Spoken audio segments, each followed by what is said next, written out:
Good afternoon, sir. I am Ngt from BS Ed3. Today, I will demonstrate to you the Ngt Feeding. The purpose of this is to provide enteral nutrition by administering formula at the prescribed rate or interval to meet the patient's nutritional needs without causing any complications. So, we have to prepare the client and prepare the needed equipment. So we need a disposable feeding bag and tubing or ready-to-hang system, a septo syringe, and then stethoscope,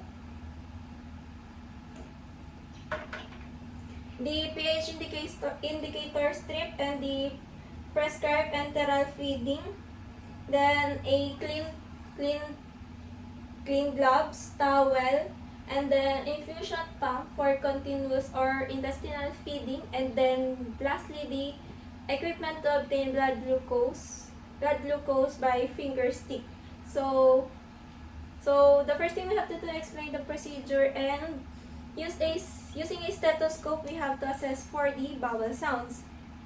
Good afternoon, sir. I'm Ngt student nurse from USA University, Philippines. Hi po ba si Mr. John Ray Delarna? Pinanganak no July 21, 2000. Okay po, sir.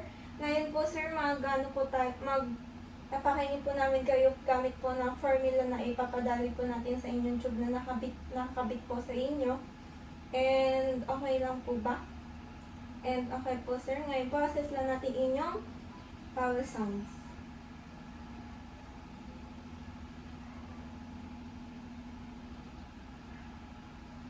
Okay po.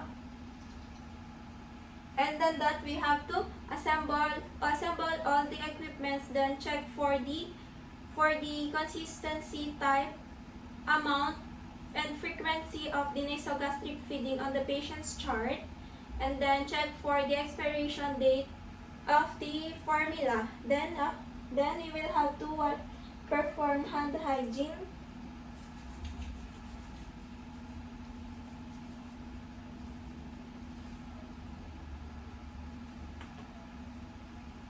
And then we have to wear a disposable gloves.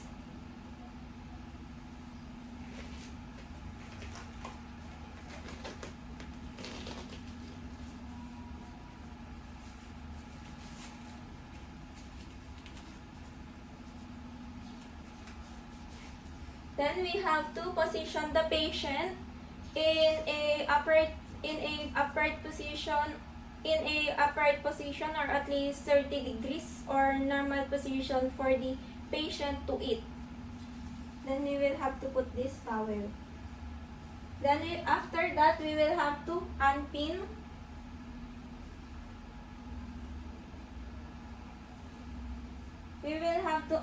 the tube from the patient's gown.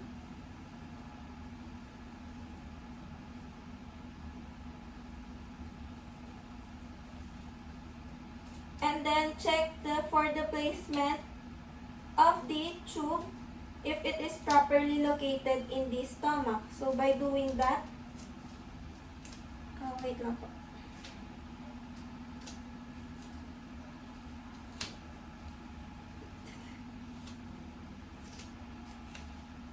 So by doing that, we have to introduce a bolus of air, then auscultate. So, ganito po.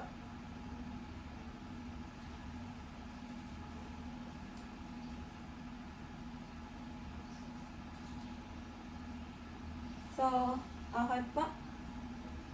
Then we will hear sounds if it is properly placed in the patient's stomach. So, after that, we will have to aspirate all the gastric contents on the patient's and then measure, and then so we have to aspirate.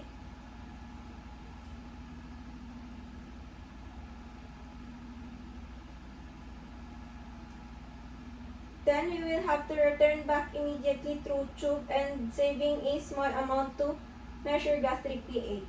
So magsisave po.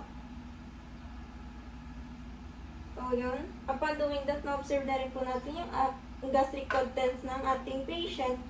And then, Then we will have to flush 30 ml of sterile water for irrigation. So, kunyari po may water po. Then flush.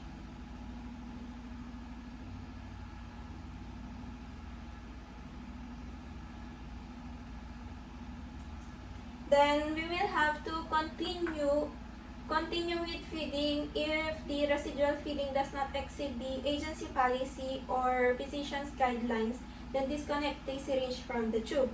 So we have here four types ng system sa ating patient. First one is the open system using a feeding bag. Gumagamit po tayo ng ating feeding bag at dun po natin nilalagay yung pre-filled yung pre-measured formula po natin. Then, the next one is yung ating gagawin po is the open system using a large syringe. And using a large syringe, doon po natin nilalagay yung ating formula para po pumasok sa ating tube po. Then, next is the closed system using a pre-filled tube feeding. Gumagamit tayo ng drip chamber and inahang po natin ito sa ating IV pole and doon po natin nilalagay yung ating pre-filled na formula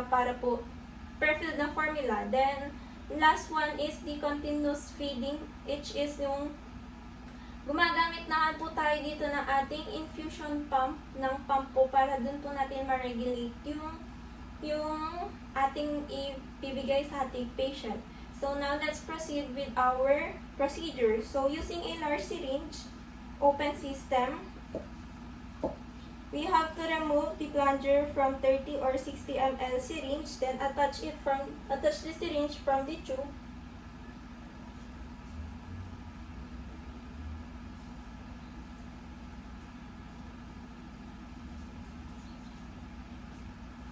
And then we will have to pour our pre-measured feeding into the syringe. So, maglalagay po ako ng 60 ml.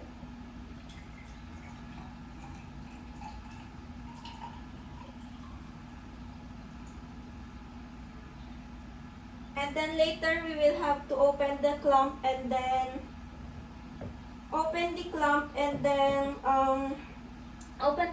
allow it to enter through the tube.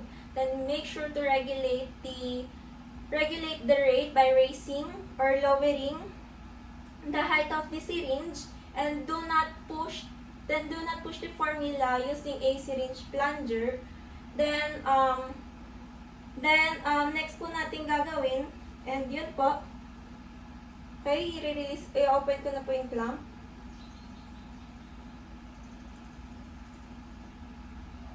Then we will have to add a 30 to 60 ml of sterile water for irrigation if the feeding is almost completed, and allow it to enter through the tube. So, add lang po tayo ng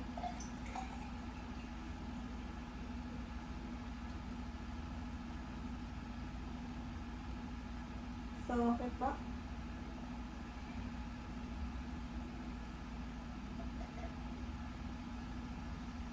So, once the syringe has emptied, we have to position it high. Then we will have to remove our syringe. And then remove the syringe from the tube and then clamp.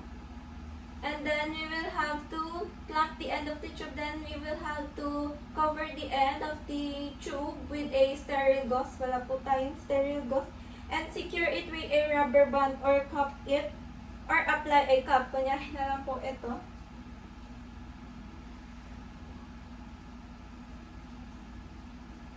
Then lagay na po natin sa patient.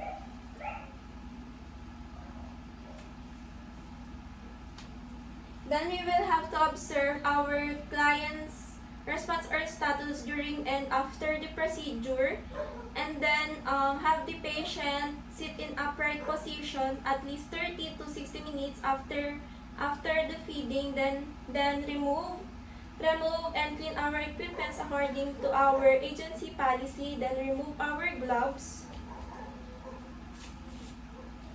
And we will have to perform hand hygiene.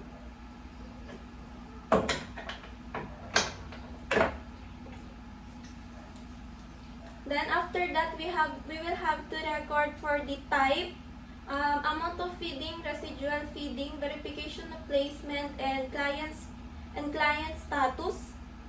And then we will have to monitor for the blood glucose if ordered by the physician. And then we will have to secure our client's comfort and safety.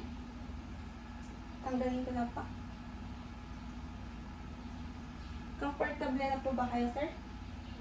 Okay po, sir. Thank you po sa inyong cooperation pa. And after that, we will have to document our findings on the chart. And then for our evaluation, we will have to accurately assess the patient's status while performing the procedure. So, upon doing the procedure, wala naman pong normal naman po yung ating patient, and yung ating gastric contents normal naman din po. And then we have to identify the variations, then report any significant deviations from normal to our attending physician. That's all po. Thank you.